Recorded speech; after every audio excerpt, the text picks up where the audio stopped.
자, 먼저 회의가 비생산적인 경우에 어떤 문제가 있는지를 좀 말씀드리고, 회의 전에는, 회의 중에는, 회의 후에는 어때야 하는지 말씀드리고, 그리고 전반적으로 회의에 임하는 태도는 어떠해야 하는지 말씀드리고 마치겠습니다. 먼저 저는 비중을 좀 말씀을 드리고 싶은데, 회의 전이 사실 50%입니다. 회의 중이 30%, 회의 후가 20% 정도로 생각하시면 될 것 같습니다. 그만큼 회의 전에 참여자들이 뭔가 준비하고 회의에 참여하는 게 굉장히 중요해요. 회의 전에 내가 뭘 아무것도 준비 안 했어. 그거는 직무유기입니다.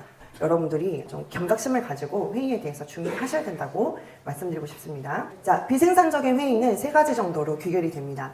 첫 번째는 길기만 하고 결론이 없는 회의. 저는 이런 회의를 좀 많이 경험해봤어요. 한 사장님, 부사장님이 이제 마케팅 회의하자고 불러가지고 이제 소집돼서 갔는데, 사장님이랑 부사장님 그리고 일부 본부장님만 말씀하시고 3시간 정도 3분 정도만 말씀하시고 끝났어요. 그리고 이제 실무자들은 그냥 혼나기만 했어요, 그 자리에서. 아, 참 결론이 없다. 그리고 실행 계획이 안 나오더라고요. 문제 제기는 계속 되는데 뭔가 해결책은 안 나오고, 그래서 담당자들이 뭘 하라는 건지 이런 건 안 나오더라고요. 모두가 발언하지 않고 소수만 발언하는 회의, 이것도 좋지 않죠. 생산적이지 않습니다.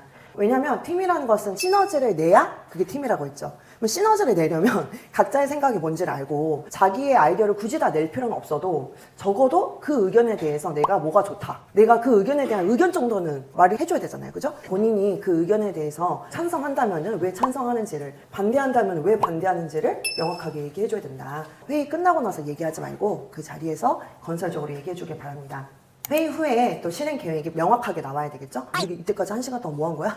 이렇게 되면 안 되겠죠? 그래서 투두리스트 마감 기한이 명확하게 나와야겠습니다. 자, 회의 전 준비가 반이라고 했는데요. 회의 전에는 일단 명확하게 회의 안건을 정해야 됩니다.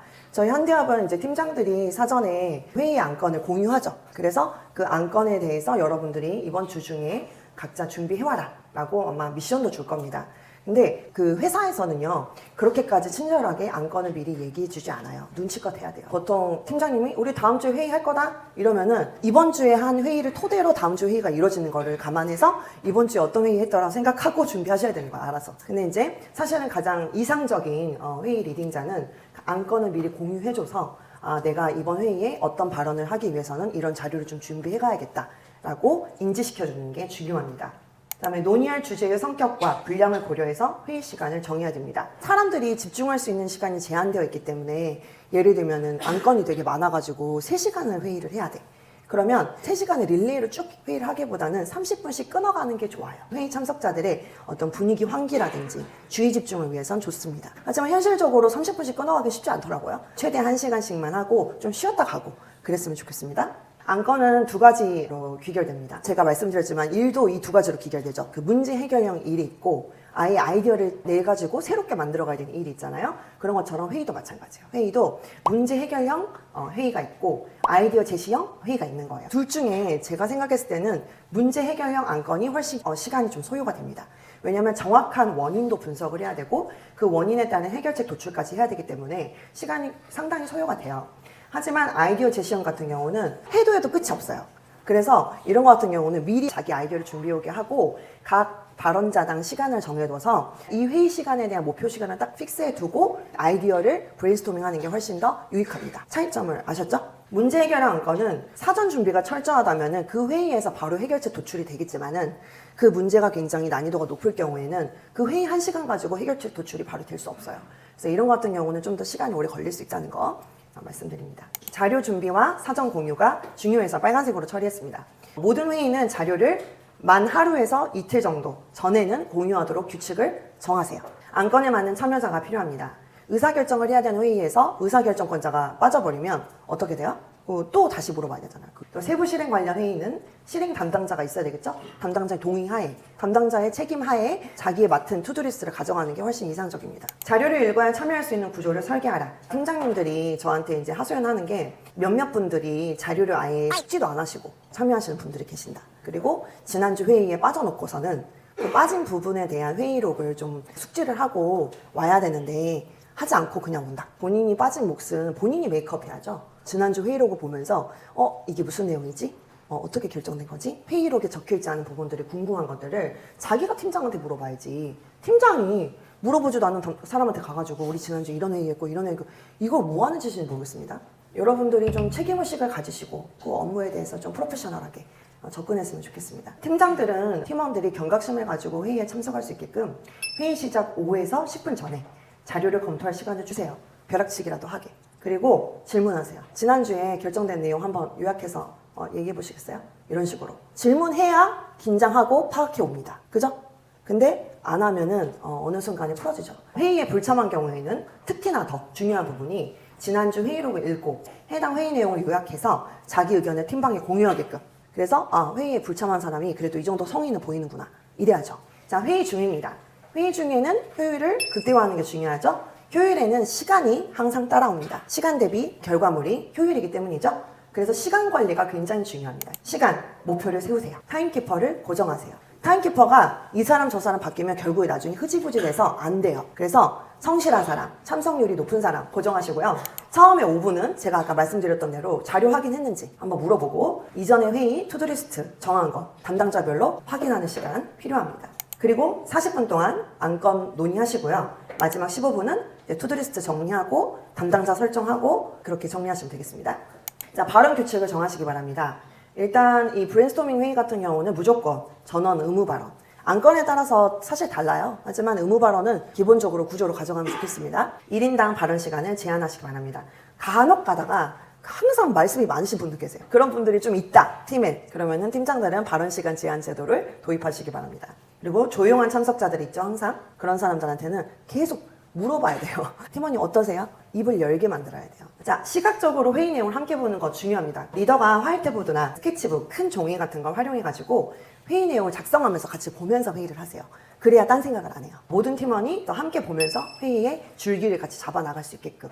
회의 후 성과 지속 관리가 중요합니다. 회의록을 작성하되 한 파일로 관리하시기 바랍니다. 회의록 작성은 나중에 여러분들 포트폴리오가 될 거예요. 그때 프로젝트 어떻게 했더라 기억이 가물가물한 경우가 있어요. 성과는 기억이 나는데 이게 어떻게 프로세스가 업체 컨택이 됐더라? 어떻게 해서 우리가 이렇게 매출을 어느 순간에 꽁충 올렸었지? 무슨 액션을 취했었지? 가물가물할 때 이 회의록을 들춰보면은 딱 보여요, 히스토리가. 그래서 이 회의록은 여러분들한테 중요한 DB가 될 거고 중요한 포트폴리오가 될 거고 또 환대업 차원에서는 여러분들의 인사고과 평가 자료가 될 겁니다. 회의록 작성자를 고정하세요. 가능한 한 빠르게 배포하되 배포 전에 팀장의 컨펌을 거치고 배포하시기 바랍니다. 그래서 팀장은 회의록을 반드시 잘 검수하시고 팀원들한테 공유될 수 있게끔 하시고요. 회의록은 제가 말씀드렸던 대로 하나의 파일로 묶어서 관리하시기 바랍니다. 파일명은 이런 식으로 관리하시면 나중에 찾아보기 편해요. 리더는 담당자가 예를 들면 업무에 차질이 생기게끔 자꾸 마감 기한을 밀리면 과감하게 담당자를 바꿔야 돼요. 미안할 게 아니라 그러다가 팀이 망하는데요. 그러다가 매출 못 내는데요. 그러다가 공동목표 다 수포로 돌아가는데요. 인간적인 미안함 때문에 팀의 성과를 놓치는 되게 어리석은 실수를 하는 거예요. 이 팀이라는 건 공동의 목표를 위해서 서로 협력하는 건데 담당자가 자기 역할을 못하면은 빨리 담당자 바꿔버려야 돼요. 그 담당자가 느껴야 됩니다. 아, 내가 이 일을 회의하게 하면 일을 뺏기는구나. 내 밥그릇이 뺏기는구나. 이거를 그 담당자가 절실히 느껴야 돼요. 그것도 하나의 배움이에요. 또 중요한 게 뭐죠? 전체적인 일정을 보면서 투두리스트와 마감 기한을 관리해라. 저희는 이제 커리큘럼이 프로젝트가 딱 짜져 있고 이제 여기에 맞게 팀장들이 이제 준비해서 여러분들 맞이한 거기 때문에 사실 전체적인 일정에 대해서 관리가 돼 있죠. 그러면 이제 한대 외의 상황을 한번 생각을 해봅시다. 내가 회사를 들어갔어. 그러면은 연간 목표가 설정이 되잖아요. 그럼 분기별 목표가 설정이 되죠. 분기별 목표에 맞게 나의 역할이 주어지죠. 그러면 그 역할에 맞게 내 나름대로 액션 플랜을 짜야겠죠. 그거 누가 해줘요? 본인이 하는 거죠. 여러분들은 어떻게 생각해야 되냐면 팀장들이 하는 걸 보고 잘 배우세요. 아, 저렇게 스케줄링 하는 거구나. 국장님들 커리큘럼 짠 거 보니까 이렇게 운영을 하는 거구나. 하나의 태스크를 위해서는 전체적으로 플랜을 짜고 움직이는 거구나. 내가 업무를 맡게 되면 알아서 이렇게 짜야 되는 거구나. 라는 거를 배우시라고 해드리는 거예요. 그리고 지원도 중요해요. 담당자가 어려운 게 없는지 지원하라는 얘기죠. 여기 팀장들은 팀원을 포기하면 안 돼요. 예를 들어 내가 이 담당자를 어려움이 있어서 계속 도와줬어. 근데 얘가 끝까지 안 해. 그럼 담당자 바꿔야 돼요. 하지만 담당자가 열심히 하려고 해. 근데 역량이 안 돼. 그러면은 그거는 팀장 계속 도와줘야 돼. 포기하면 안 돼. 버려버리면 안 돼. 팀은 각자의 그 합의예요. 그래서 A팀과 B팀이 성과가 같을 수가 있어요, 없어요? 없어요. 왜? 구성원이 다르니까 각자의 역량의 합도 다르죠. 여기서 스트레스 받으면 안 돼요. 뭐가 중요한 거냐면 우리가 설정한 매출 목표를 왜 우리는 달성을 못할까에 집중하라는 거예요. 자, 담당자는 리더에게 완료 내용을 보고해야 합니다. 업무 진행 상황을 수시로 보고해주세요. 자, 생산성을 높이는 태도. 자기가 낸 의견에 자존심 넣지 말라. 자, 회의는 어떤 자기가 인정을 받는 시간이 아니다. 자기가 인정받는 게 목매지 말고 팀의 성과를, 팀의 목표를 이루는데 매진해라. 자기를 자꾸 드러내려고 하지 말고 우리 팀을 위한 결정이 뭘까를 늘 객관적으로 생각하려고. 자기 의견에 대해서도 객관적 스탠스를 좀 어떻게든 가지고 가려고 노력하고. 아셨죠? 자기 의견이 거부당했다고 자존심 상해하고 의기소침해하고 이러면 팀하고 싶은 사람 없어요, 그 사람하고. 그리고 또 막 자기 의견 채택됐다고 막 이러고 막 자기 의견이 채택됐다고 자기가 뭐 승리한 게 아닙니다. 의견이 채택됐다고 해도 그걸 계속 다듬어 가야 되고 거기서 구체화시켜야 되기 때문에 내가 낸 의견으로 됐다라고 생각하지 마세요. 팀이 같이 한 거예요. 자, 두 번째, 상대방의 마음을 배려하며 말하라. 토론이나 이런 것들은 그때 토론하고 끝이에요. 그들과 같이 일을 하지 않아요. 그런데 이거는 회의한 사람들하고 같이 일을 해야 되거든요. 우리가 한 팀이면 서로 기분 나쁘면 의상하면 같이 일하기 싫어지잖아요. 회의가 왜 하는 거야? 이 목적을 이루려고 팀 잘 되자고 하는 건데 회의에서 서로 기분이 상해버리면 이거는 뭐 주객전도 되는 거지. 회의에서 감정 상하면 서로 좋을 게 없습니다. 세 번째, 리더의 권위를 존중하라. 리더는 회의를 주관해야 돼요. 이건 사회자랑 달라요. 팀장은 사회자가 아니고 그 회의의 책임자고 그 프로젝트의 책임자예요. 그래서 만약에 팀원들이 아이디어가 없으면 팀장은 아이디어를 항상 갖고 있어야 돼요. 해결책을 제시해줄 수 있는 사람이 돼야 돼요. 비전을 제시해줄 수 있는 사람이 돼야 돼요. 그래서 팀장이 5배, 10배는 더 공부해서 와야 되는 거예요. 팀장을 하면 힘들지만 그만큼 발전하는 거예요. 아니, 치밀하게 준비하기 때문에.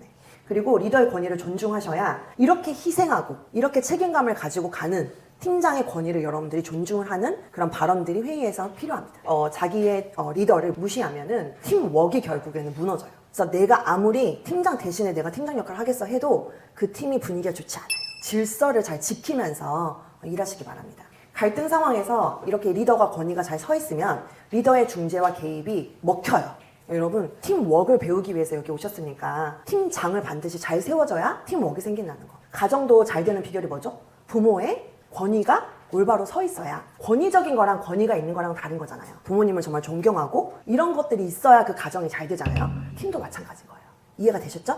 회의에 빠지지 마라. 회의에 빠지는 거는 팀에 기여하기를 포기한 것과 같다. 회의에서 뭐가 결정됩니까?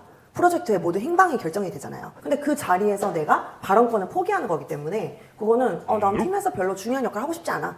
이런 의미로 받아들여지거든요. 그래서 부득이한 경우를 뭐 한 번, 두 번 제외하고는 정말 어떻게든 참석하세요. 자, 담당자면은 확실히 담당이라 업무 기한을 잘 지켜야 되겠죠. 부득이 업무 기한을 못 지킬 경우에는 팀의 업무에 차질이 없게끔 미리 말씀을 해주셔야 됩니다. 그리고 업무의 수준을 자꾸 올려주는 게 되게 중요해요. 그러니까 성장하는 게 되게 중요하다고 말씀드렸잖아요. 팀에 나보다 일을 좀 잘하는 사람들이 있어요, 꼭. 그러면은 그들에게 배워야 돼요. 윗 리더들에게 받는 피드백 횟수와 분량을 줄여나가라. 리더의 수고를 덜어주기 위해서라도 본인이 빨리 감을 찾아서 피드백 횟수와 피드백 분량을 줄여나가는 걸 목표로 해서 업무 수준을 높이시라는 겁니다. 네, 생산성 있는 회의가 되길 바라고요. 이것으로 강의 마치겠습니다. 감사합니다.